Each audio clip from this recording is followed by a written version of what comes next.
The crumbs stick in my throat, so I take another swallow from the bottle to wash them down. What a luxury to wake up to a breakfast of fresh cornbread, buttermilk, and peaches, instead of having to scrounge for stale leftovers. Maisie had the food all laid out on a tarp, like a party.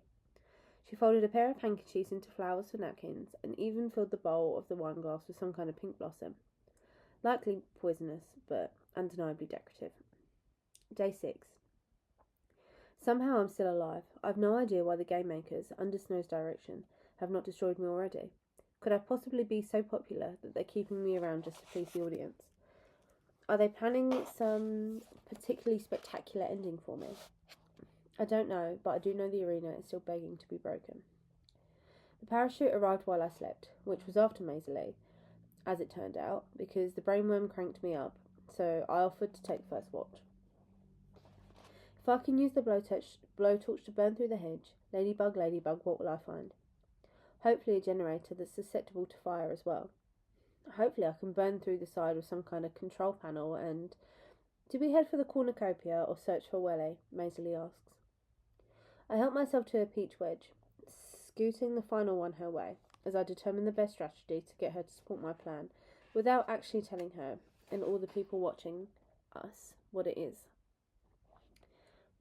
Any way you slice it, the cornucopia is no good, since it's southerly. So I reply, Welly, don't you think? I do. We can get by on the fish and potatoes today. Sure.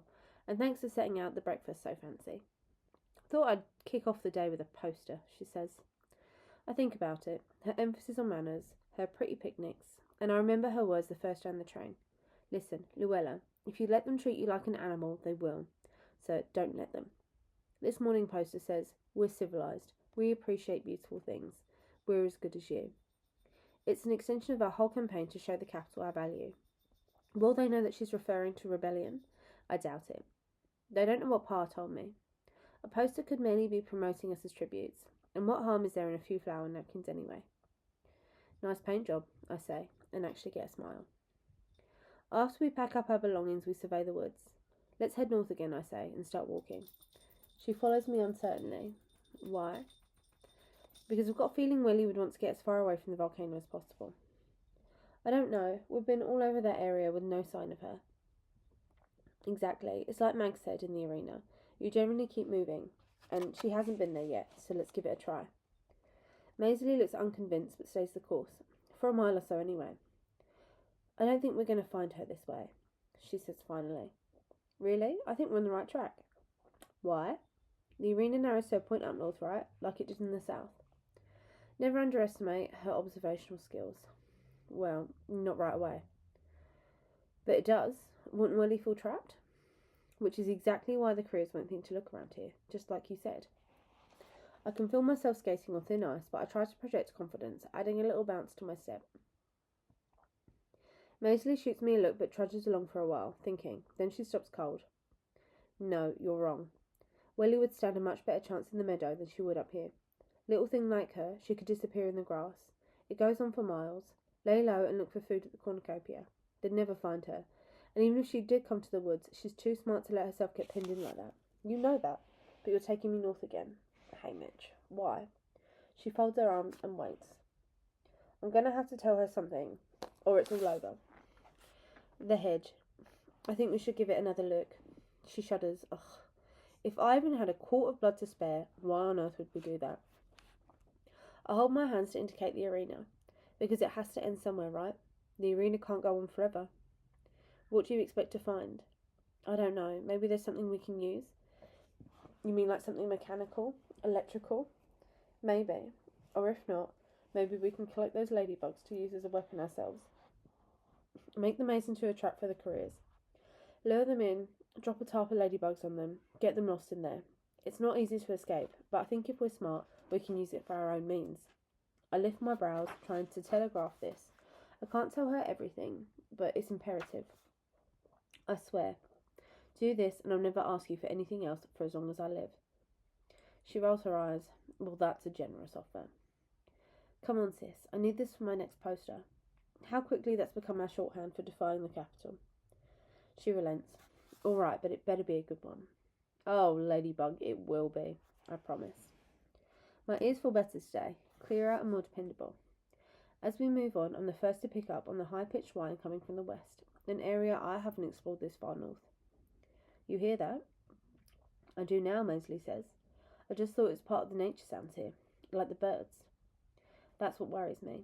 Think of the size of the mosquito that could generate that. I imagine a 4-foot-long bloodsucker that would make the ladybugs seem like pranksters. It's a good way off. Let's just keep our distance. She takes a drink from the water jug and hands it over.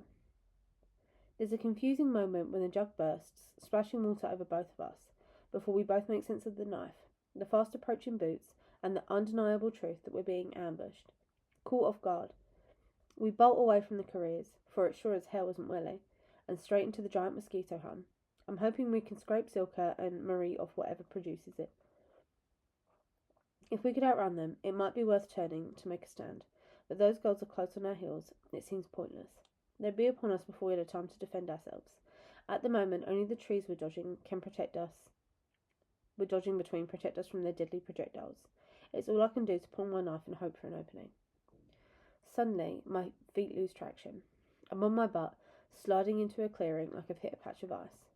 In that moment, my brain tries to make sense of the incomprehensible image. 2 young game makers in their signature white outfits hunch over an open burn covered in scarlet poppies. One wears a protective mask and holds some kind of drill, which emits the high-pitched whining. A third game maker leans over a mop.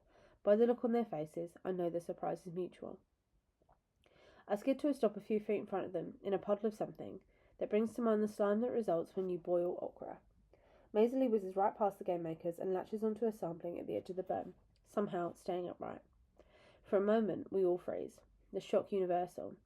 Then Silka bursts into the clearing and goes down, overturning a large bucket and sending a couple gallons of slime back onto the forest floor. The game maker with the mop, who looks like he's near our age, lets out an indignant, "Hey, watch it!" I know from experience that mopping's a bottom-of-the-ladder job, so finding a game maker at it seems so bizarre. Like watching Plutarch Heavensby peel potatoes, or President Snow clean the hair out of a drain. Marie, who apparently sensed some weirdness, comes to a halt at the edge of the clearing. "What's going on?" "Are you game makers?" she exclaims. The game maker with the drill raises her mask and straightens to her full height. "That's right, and all 4 of you are in absolute violation of the rules. You must immediately withdraw out, or there will be repercussions." "You know, that would be a lot more impressive if you weren't shaking like a leaf," observes Maisie, fingering her blowgun. "You must be pretty expendable, you 3, getting sent up in here to tidy up for us." There's a pause while somebody considers the truth of this. Then all 3 game makers make a break for the ladder that leads down to Sub A. Marie's arm snaps back and I think I'm a goner, but the trident whistles over my head and lodges into the mopper, sending him into a pillow of poppies. Almost simultaneously, the woman with the drill grabs the spot beneath her ear and comes away with a dart. She collapses as the final game maker plunges headfirst through the open berm into Sub A. It takes a few moments before we hear her skull crack on the concrete below. I can picture the floor, having run for my life down it, and find myself preoccupied with imagining the scene. Silka seems stunned into inertia as well. "What did you do? Did you kill game makers? They'll never let us win now." Maisie's voice drips honey. "Still chasing that sad little dream, Silka." She deftly loads another dart and glances at Marie. "I'm almost sorry to kill you now, Marie. What's the deal with District 4 anyway? Hooking up with a bunch of capital toadies. Seems like you should be on our side." Marie hesitates, eyeing her trident with longing, then pulls her knife and begins to back away as Maisie raises her blowgun. The hovercraft appears out of nowhere, dropping a bomb into the clearing that explodes in a cloud of dirt and tear glass. I grab Maisie and we flounder through the woods, branches snapping our faces, stumbling over logs as we try to escape the stuff. More bombs rain down, releasing more gas, causing our eyes to burn and stream so badly they're useless. After a while, I can hear the explosions fade a bit. My guess is that the hovercraft could only track one set of tributes, and the careers drew the short straw. Some inner compass leads me north, and we outdistance the tear gas at the entrance of the hedge. I rip open one of the packs and alternate pouring water in Maisie's and mine's eyes. She's so furious at me, she's spitting. "What the hell, Hamish? Where were you? Why was Marie the only one who had my back?" She's right. I froze. Caught off guard by the unexpected encounter, intimidated by the white uniforms, whatever. I choked. "I don't know what happened, Maisie. Everything was coming so fast. I'm covered in slime, and..." You're supposed to be my ally, not her. Not that fish-eating, bootlicking, wish you could pull off pin curls piece of trash. You are.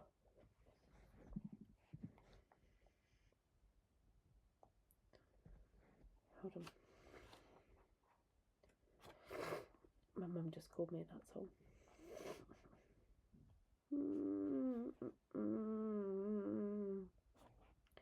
Well, I feel terrible and utterly lack a defence. My knife was in hand, the game makers in easy reach. No one better positioned to kill them. Plutarch's voice taunts me. The question is, why didn't you? I can't say I'm not a killer anymore. That leaves brainwashed or cowardly. Boy, I sure hope Sid didn't see that. No, of course he didn't. That's one bit of action the audience will never view. They've surely been following Relly, wherever she is. You're right, I tell Maisie. You're 100% right, and I'm sorry. Sorry, she sneers. Maybe you should be the victor, Haymitch. That will give you some time to grow a backbone. Hello again, meanest girl in town. It only hurts because it's true. She pulls out the can of sardines and yanks the lid. I'm eating this whole can, they're mine. She selects the fish and slurps it into her mouth. But boy, she really is mad to be eaten with her fingers. I let her hold the sardines, even though they smell delicious and my stomach's growling. I've let her down, and I need her help with the hedge. Would it matter if she knew about my bombing the tank and the mission in the arena, to break the arena, or would my feckless response to having the game makers at our mercy erase it all?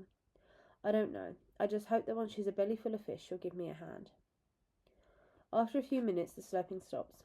Out of the corner of my eye, I watch the can slide into view. 3 fish remain.